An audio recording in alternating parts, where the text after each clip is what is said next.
Vous savez, quand on a cette activité de monter sur une scène pour dire des choses, on doit avoir pour s'exprimer ce qu'on appelle un alibi artistique. Qu'est-ce que c'est l'alibi artistique? Eh bien, par exemple, quand on a des idées politiques à faire passer, un peu dures, tout ça, eh bien, on taille tout ça en octosyllabes ou en alexandrin, on colle une musique par là-dessus, ça va donner une chanson. Eh bien, la forme chanson, ça va être l'alibi artistique. Qu'est-ce que c'est aussi l'alibi artistique? C'est le lyrisme, l'humour, etc.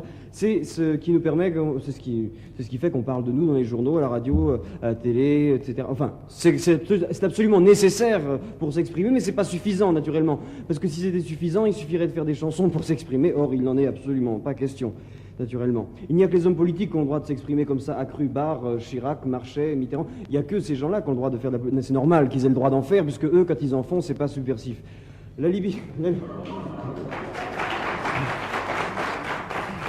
Merci pour eux. Et la liberté artistique, par exemple, c'est très important.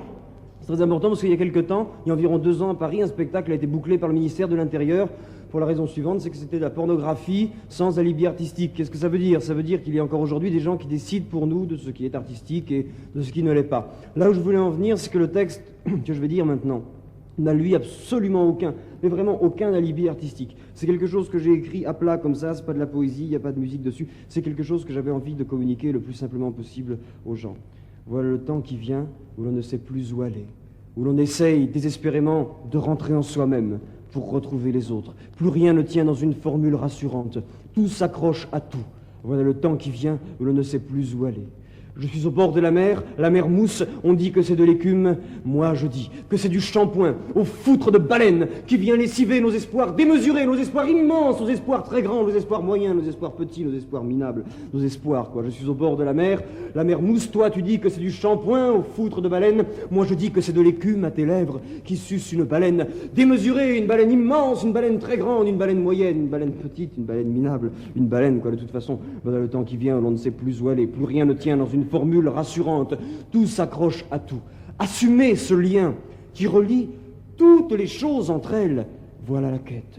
Je suis au bord de la mer mousse, on dit que c'est de l'écume, moi je dis que c'est la fin du monde qui roule dans ma tête. Ou plutôt, leur fin de notre monde. Oui, mais eux qui sait ça? Et nous qui sait ça?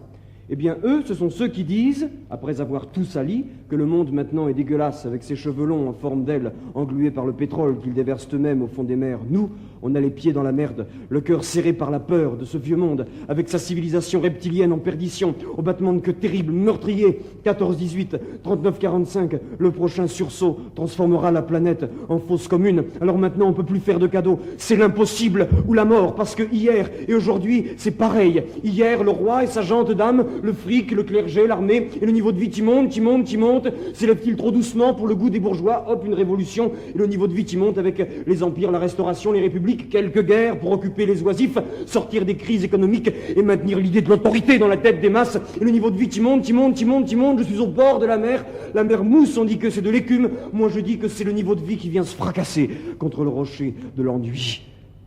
Faut pas déconner, tout va mieux dans un tiers du globe quand même, d'accord, mais la tronche, où est-ce qu'elle en est la tronche, camarade?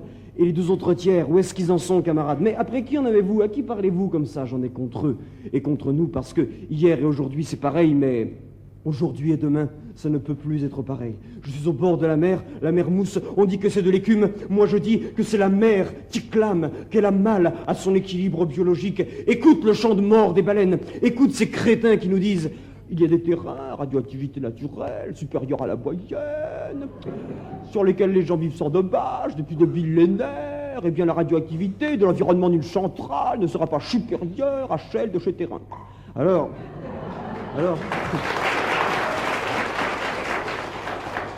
Alors que l'on sait très bien que sur ces fameux terrains, radioactivité naturelle supérieure à la moyenne, il y a juste davantage de cancéreux et un taux de mongolisme plus élevé qu'ailleurs. Alors merde, ils peuvent crever avec leur sommet de la gauche. Ils parlent de conséquences, de ceci, de cela, de niveau de vie, de conséquences.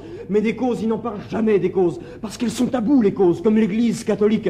Elles sont occultées comme un péché originel, comme l'emmerde. Eux, ils font de la politique de consommation. Non, ils ne sont pas de la même couleur que ces cons de la droite, mais ils sont du même bois dont on fait les usines, les centrales nucléaires et l'armée. Alors merde, et notre amour, notre baise, nos émotions, notre joie de vivre. Écoute Coco, on parle de choses sérieuses maintenant, hein? Parce que le programme commun, ça fait varier les cotations des valeurs françaises en bourse, suivant qu'ils se portent bien ou mal. Alors tu vois ce que je veux dire avec ta joie de vivre? Bien sûr. Ta joie de vivre, elle peut ponctuer poétiquement quelques chiffres dans un discours politique un peu ardu, mais enfin, messieurs, s'il vous plaît, arrêtez de gueuler comme ça contre tout et n'importe quoi, parce que moi, je vais vous dire ce que vous êtes en train de faire. Je vais vous le dire. Vous êtes en train de faire le jeu de la droite. Non, alors ça, c'est facile. Facile de nous dire ça, quoi. Facile de nous appeler anarchistes de droite, de nous ranger avec Céline, Marcel Aimé, Jacques Brel. Seulement voilà, on n'est pas assimilables. Eux, ils ont dit, le monde est pourri, il n'y a rien à faire, contentons-nous de ce qu'on a, et soyons anticonformistes avec talent. Nous, l'anticonformisme esthétique, on s'en fout, on se contente pas de ce qu'on a. Je cherche, je me bats, je milite, avec ce que j'ai, avec ma tête. Je ne m'éloigne pas en ricanant avec talent de la machine à hacher de la société de production. Je reste là planté, je veux casser les rouages, et je brandis les poings devant la mer qui mousse. On dit que c'est de l'écume, moi je dis que c'est le rire désespéré de la planète qui porte tous ces anxieux devant l'issue des élections. Parce que moi, je la connais, l'issue des élections. Si c'est la droite qui passe, eh ben on ne sera pas heureux, on sera mal dans notre peau. La crasse industrielle recouvrira les couleurs de la vie, et si c'est la gauche qui passe, ce sera pareil. Et voilà, au fond, le seul plaisir qu'on va tirer d'une victoire de la gauche, c'est que ça sera une défaite de la droite. Au fond.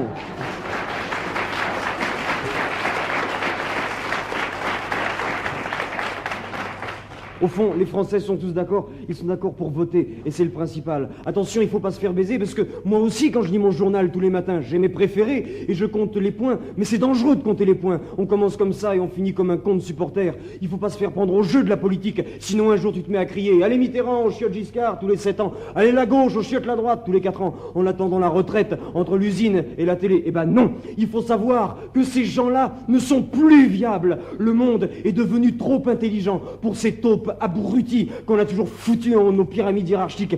Il faut qu'on prenne nos affaires en main. Il faut qu'on se parle, qu'on arrête de fabriquer des familles nombreuses, qu'on lutte pour être informés, qu'on apprenne à dire non à ce qui nous est imposé d'avance, qu'on apprenne à apprendre, qu'on se décide à faire la seule révolution, pas celle qui sacrifie la liberté à la cause, pas celle des grilles figées, comme si l'après-révolution était prévisible par des gens qui vivent depuis des milliers d'années sous le joug, pas celle qui s'endort dans ces structures de répression, ni celle qui se nourrit du sang des autres. Non, la révolution dont je parle, elle est peut-être déjà en marche, c'est celle de l'intelligence, de la créativité et de la conscience, et son avenir ne dépend pas de la défaite ou de la victoire d'une droite libérale ou d'une gauche conformiste. Elle s'acharne à bousiller les deux. Il y en a marre des pièges à cons qui ont jalonné, mutilé ma vie depuis ma naissance, et c'est la raison pour laquelle, quant à moi, je ne voterai pas aux élections de 1978.